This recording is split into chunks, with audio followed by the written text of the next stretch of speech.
aliança contigo eu farei. Jamais te abandonarei. Jamais eu te abandonarei. Eu morro para esta vida. Eu morro para esta vida.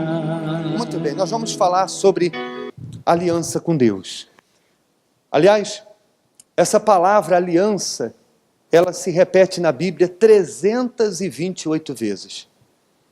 Só aí você já vê a importância que a aliança tem, a aliança com Deus tem na vida da gente. Amém, pessoal? Mas preste atenção, por favor, preste muita atenção. O que significa aliança? A palavra aliança significa pacto entre duas ou mais pessoas. E a forma mais fácil para você entender o que é uma aliança com Deus é você fazer uma comparação com o casamento. Porque o casamento é uma aliança entre duas pessoas. Quando você encontra uma pessoa que você ama realmente aquela pessoa, e você deseja passar o resto da sua vida com aquela pessoa, você faz qualquer sacrifício para estar com ela. Você paga o preço que for preciso por causa daquele amor. É mais do que um sentimento. Há uma entrega por aquela pessoa, porque afinal você encontrou alguém com quem você quer viver o resto da sua vida. Você encontrou alguém que vale a pena você fazer qualquer sacrifício para estar ao lado dela. Não é assim? Pelo menos deveria ser. Então, fazendo uma comparação dessa aliança, desse casamento entre duas pessoas e com Deus, é a mesma coisa. Quando eu encontro a Deus, quando eu decido viver com Ele o resto da minha vida, então, qualquer sacrifício que eu venha fazer, qualquer esforço que eu faça para estar com Ele, não é nada comparado ao desejo que eu tenho de agradá-lo. Percebe, sim ou não? Por isso que uma aliança sem sacrifício não faz sentido. Não existe. Como não existe casamento sem sacrifício. Não basta apenas haver sacrifício de uma pessoa. Tem que haver o sacrifício de quem? Das duas. Se houver o comprometimento somente de uma, ou o sacrifício somente de uma pessoa, não é o suficiente. Para haver casamento, é preciso que o sacrifício e o compromisso seja feito de quem? Das duas pessoas, das duas partes.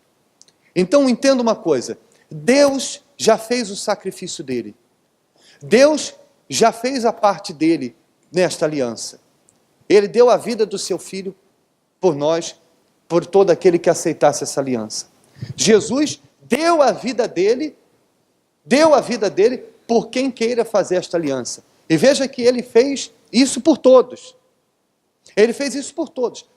Qualquer pessoa pode ter uma aliança com ele, porque ele fez a parte dele por quem? Por todos. Ele sacrificou, ele fez a parte dele, para quem quiser agora fazer a parte dela, se casar com ele. Ele fez o sacrifício dele por todos, dizendo o seguinte: agora eu fiz o meu sacrifício, eu fiz a minha parte, eu me comprometi, empenhando a minha vida naquela cruz, agora quem quiser se casar comigo, tem que o quê? Tem que fazer o mesmo por mim. Então, assim como você, quando se casou, a sua esposa ou o seu marido não foi obrigado a se casar com você, não foi obrigado a sacrificar por você, Deus também não vai obrigar ninguém a sacrificar por Ele.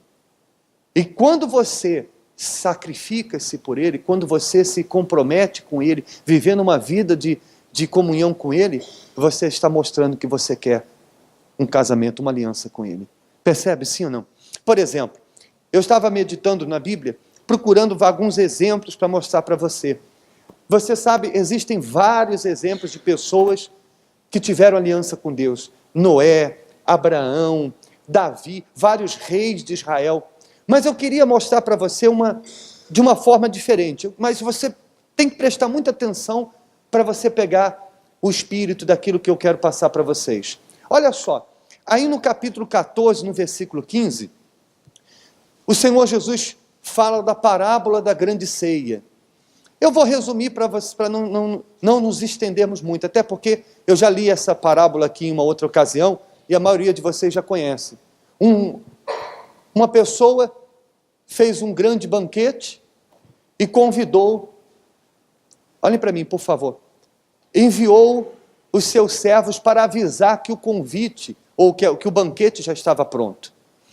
Eu estava lendo lá nas anotações da Bíblia de Estudo, as anotações do Bispo Macedo, e há lá uma observação que era comum naquela época, antes da pessoa fazer o banquete, ou antes dela fazer a ceia, primeiro convidar. Ou seja, como nos dias de hoje, você vai fazer um jantar, você diz, fulano, olha, eu vou fazer um jantar aqui em casa, você aceita? E você só faz o jantar depois que a pessoa se comprometeu a ir, não é assim? Sim ou não? Você não convida depois que o jantar está pronto, você convida antes. E no passado era assim. Aquele rei que fez aquele banquete, ele já havia convidado as pessoas. E as pessoas já haviam se comprometido a estar naquele banquete. Por isso que você observa que quando o dono do banquete mandou os servos ir ao encontro dos convidados, ele não disse para convidar, ele disse para avisar que já estava tudo pronto. Entende sim ou não? Então olhe para mim, por favor. O convite já havia sido feito e eles já haviam se comprometido a estar no banquete. Mas qual foi a resposta deles? Um disse, olha, eu comprei um campo, tenho que ir visitá-lo e não vou poder estar no banquete. O outro disse, eu casei e não posso ir. O outro disse, eu comprei uma junta de boi e vou experimentar. E um por um começou a se escusar. Se escusar de um compromisso que eles já tinham assumido. Aquilo foi uma falta de consideração, uma falta de respeito com o dono daquela ceia. E mostrou para ele que aqueles compromissos que eles foram era mais importante do que o primeiro compromisso que eles tinham assumido com ele. Ao dizer que eles tinham que ir visitar o campo, é como se dissesse que ir visitar o campo fosse mais importante do que honrar a sua palavra e o compromisso que eles já tinham assumido com ele. Entende sim ou não? Então, diante disso, Jesus termina. Olha a conclusão de Jesus aí, no versículo 26. Ele termina essa parábola dizendo assim, se alguém vem a mim e não aborrece seu pai, mãe, mulher, filhos, irmãos, irmãs, e ainda sua própria vida, o quê? Não pode ser meu discípulo. E qualquer que não tomar a sua cruz e vier após mim, não pode ser meu discípulo. Então olhe para mim, por favor. Ele começa uma parábola falando de pessoas que fizeram pouco caso do compromisso que eles tinham com o dono da casa, com o dono da ceia.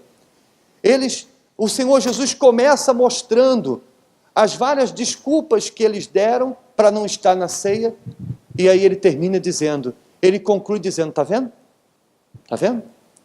Assim também, ninguém que queira me servir, ninguém que queira uma aliança comigo, e não esteja disposto a aborrecer pai, mãe, não esteja disposto a abrir mão disso, daquilo, por amor a mim, não pode ser meu discípulo, não pode ter uma aliança comigo. Então, muitas pessoas, elas pensam que por Deus ser amor, por Deus ser misericordioso, Deus sempre vai entender. Ah, Deus está vendo, Deus entende, Deus sabe. Mas a pessoa não pode esquecer que Deus, Ele sabe sim, Ele está vendo sim. Em cada escolha que nós fazemos, Ele está vendo a importância que Ele tem para nós. Em cada recusa que nós fazemos, em cada desculpa que nós damos, em cada coisa que a gente prioriza mais do que a vontade dEle, Ele está vendo quanto Ele é importante ou não para nós. Quando eu abro mão de estar em casa aos domingos pela manhã descansando para estar aqui na igreja, eu estou mostrando para ele o quanto ele é importante para mim. Mas cada dia que eu digo assim, não, Deus sabe, eu trabalho a semana inteira, eu preciso descansar, Deus sabe que é o único dia, ele também está vendo que a presença dele, que está aqui, não é tão importante quanto descansar. Descansar é importante, mas será que não vale a pena eu sacrificar algumas horas da minha semana por alguém que sacrificou a vida toda por mim? Será que não vale a pena eu deixar uma má companhia, uma amizade que me faz mal, por causa da amizade, da comunhão com alguém que só me quer bem? Será que Deus não... Será que eu posso ser assim uma pessoa tão ingrata a Deus, que para Ele ser uma pessoa comprometida com Ele, de estar nas reuniões do Espírito Santo, de viver uma vida de acordo com a sua palavra, será isso tão penoso que Deus que deu a vida do seu filho por mim não mereça um sacrifício desse? Entende sim ou não? Imagine o sentimento do dono daquela ceia, que ouviu as desculpas dos seus convidados e pensando o seguinte, será que ele não podia ver esse campo outro dia? Será que ele não poderia experimentar juntas de boi depois da ceia? Será que ele não poderia fazer o que ele quer fazer sem deixar de honrar um compromisso que ele tem comigo? Mas não, quando a pessoa ela não quer uma aliança com Deus, ela não faz sacrifício algum. Ela não quer um Deus que ela tenha que sacrificar por ele. Ela quer só um Deus que sacrificou por ela, mas ela não quer um Deus que tenha que ela sacrificar por ele. Então ela vira religiosa, ela vira uma pessoa religiosa, mas não tem comunhão alguma com Deus. Entende? Sim ou não? Assim como, por exemplo, tem muita gente que é casada no papel, mas não tem uma vida de casado, porque não sacrifica, não sabe renunciar às suas vontades quando tem que agradar o marido ou a esposa, não sabe sacrificar para estar ao lado de quem ama. Então tem a esposa no papel, é casada onde? No papel, mas não tem uma vida de casado. E tem gente que é de Deus, ou evangélico, ou é de Deus, só no papel, só na aparência, porque não sabe sacrificar, não sabe renunciar, não sabe ter comprometimento, compromisso com Deus. Espera aí, eu não vou mentir não, o pastor não está vendo, ninguém está vendo, mas eu não vou mentir, porque eu tenho uma aliança com Deus, eu tenho um compromisso com Deus, e Ele está vendo, e por isso eu não vou fazer isso. Amém? Eu não vou ceder às paixões da carne, eu não vou ceder às tentações, não porque eu sou evangélico, não porque eu frequento a igreja, mas por causa da aliança, do compromisso que eu tenho com quem?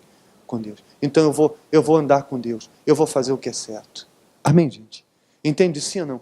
Porque do contrário, você pode passar aqui por essa aliança, você pode vir aqui aos domingos, não vai acontecer nada. Então Deus está perguntando, quem aqui está disposto a tomar sua cruz para ter uma aliança comigo? Deus está perguntando, quem aqui está disposto a aborrecer o pai ou a mãe por amor a mim?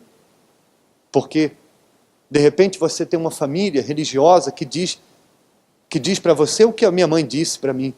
Minha mãe disse que preferia ver eu morto do que ver eu na Igreja Universal. Mas eu sabia que não era ela. Era o diabo falando na boca dela. Mas quantos de vocês, de repente, vêm para a igreja e a sua família nem sabe? Você evita falar para a sua família, você evita falar para os seus irmãos, porque tem medo da reação deles. Você tem medo de como eles podem reagir, deles virar as costas para você.